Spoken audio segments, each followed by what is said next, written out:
Imaginemos por un momento una conversación cualquiera de nuestro día a día. Rara vez se trata de un simple intercambio de datos o información, ¿verdad? En realidad se parece muchísimo más a una interpretación musical súper compleja. En esta melodía diaria, el tono, el volumen, incluso la velocidad a la que soltamos las palabras, revelan constantemente las verdaderas intenciones que laten bajo la superficie. Hoy vamos a explorar y desgranar esa fascinante partitura oculta de las interacciones humanas. Y claro, todo esto nos lleva a una de esas preguntas existenciales de la comunicación. ¿Importa más qué decimos o cómo lo decimos? Históricamente, tendemos a pensar que el diccionario manda, que las palabras por sí solas tienen todo el peso. Pero bueno, la investigación acústica le da completamente la vuelta a esa idea. Las palabras son solo una pequeña parte de la ecuación. Vamos a sumergirnos de lleno en esto. Esta es nuestra hoja de ruta para este análisis. Primero, echaremos un vistazo a qué hay más allá de las palabras. Segundo, navegaremos por el espectro de la cortesía. Tercero, analizaremos a fondo la conversación coloquial. Cuarto, descubriremos exactamente cómo suena la descortesía. Y quinto, definiremos el perfil acústico de la cortesía. Empezamos con el primer bloque. Más allá de las palabras.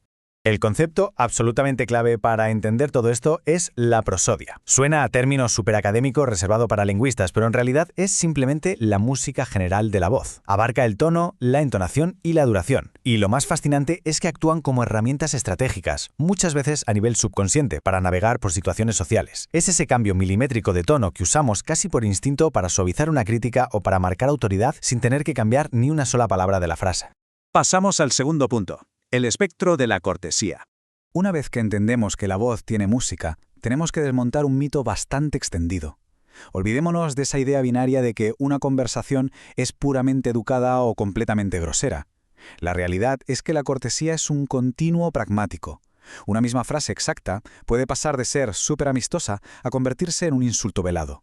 ¿Y de qué depende? Pues enteramente del contexto, de la cultura y de la relación previa entre los hablantes. No hay blancos o negros, sino una escala infinita de grises. Dentro de este espectro tan amplio, jugamos constantemente con dos palancas estratégicas. Por un lado, tenemos la mitigación. Esto es cuando queremos quitarle hierro al asunto, reducir la fuerza del mensaje. Se usa para encoger el ego, proteger a la otra persona y evitar conflictos, por ejemplo, al pedir un favor delicado. Y por el otro lado está la intensificación. Su objetivo es justo el contrario, potenciar el ego, mostrar un entusiasmo desbordante al dar buenas noticias o, en contextos negativos, directamente lanzar un ataque. Hablar es, básicamente, ajustar constantemente el volumen de estas dos fuerzas. Entramos en la tercera parte, analizando la conversación coloquial. Para que todo esto no se quede en teoría en el aire, la investigación base recurrió a datos puros y duros a través del corpus fonocortesía. El nivel de detalle aquí es espectacular. Estamos hablando de 11 horas y media de conversaciones reales y completamente espontáneas grabadas en el área metropolitana de Valencia, en España.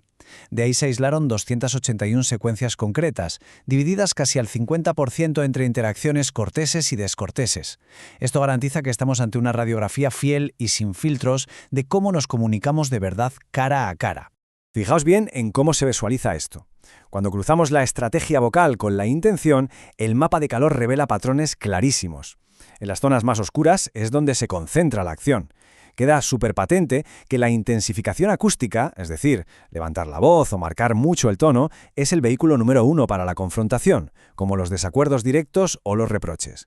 Básicamente, cuando hay tensión en el ambiente, la voz pisa el acelerador sin dudarlo. Vamos a bajar esto a números concretos para entenderlo físicamente. 198,8 Hz. Esa es la frecuencia fundamental media de una afirmación cortés según los datos del estudio. Podríamos decir que este es el sonido de la calma, es equilibrado, es el tono controlado que proyecta mitigación y, sobre todo, respeto. Pero atención, porque si de repente pasamos a 230 Hz, notamos un salto enorme. Esta frecuencia, notablemente más alta, representa físicamente el sonido de la descortesía. Cuando la intención de la conversación se vuelve hostil, las cuerdas vocales se tensan literalmente y el tono se dispara de una forma medible y cuantificable. Pasamos ahora al cuarto punto, el sonido de la descortesía. Los marcadores acústicos de cuando perdemos las formas son alucinantes porque, además, nos salen casi sin querer. Quien habla con hostilidad muestra una montaña rusa en su rango tonal, rozando los 170 Hz de variación. El volumen sube hasta los 80-82 decibelios. Las intervenciones se hacen más largas, pero, paradójicamente, la velocidad a la que se habla cae a unas 6 sílabas por segundo.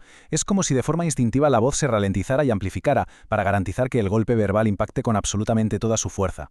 Y si miramos la melodía exacta del conflicto, aparecen firmas acústicas inconfundibles. La reina indiscutible aquí es la curva circunfleja, esa que sube y luego baja. Aparece en el 30% de los casos, y es literalmente el sonido del sarcasmo, la ironía y la confrontación pura. En segundo lugar está la declinación, un tono que cae de golpe para marcar un rechazo rotundo. Y por último, la inclinación ascendente, que es el clásico sonido del desafío, todo un retrato robot de la hostilidad. Llegamos al quinto y último bloque, el perfil acústico de la cortesía. Si nos vamos al otro extremo, el mapeo de la amabilidad nos cuenta una historia radicalmente distinta. En vez de esos puntos densos y agresivos que veíamos antes, la cortesía se reparte de forma muchísimo más equilibrada por todo el espectro. Claro, ser educado requiere una caja de herramientas mucho más fina y matizada. Supone dar opiniones con tacto, hacer peticiones suaves, soltar cumplidos. No es un ataque de punto fijo, sino una red de estrategias que fluyen de forma armónica. Y, por supuesto, la amabilidad también deja sus propias huellas acústicas. El rango tonal es súper estrecho, apenas 116 Hz, dando una sensación de gran estabilidad y seguridad. El volumen general baja, quedándose por debajo de los 78 decibelios. Además, curiosamente, los turnos de habla son más cortitos, menos de 2 segundos de media, pero la velocidad es más ágil, superando las 6 sílabas y media por segundo. Es, en definitiva, una forma de comunicación súper eficiente, suave y sin ningún afán de imposición.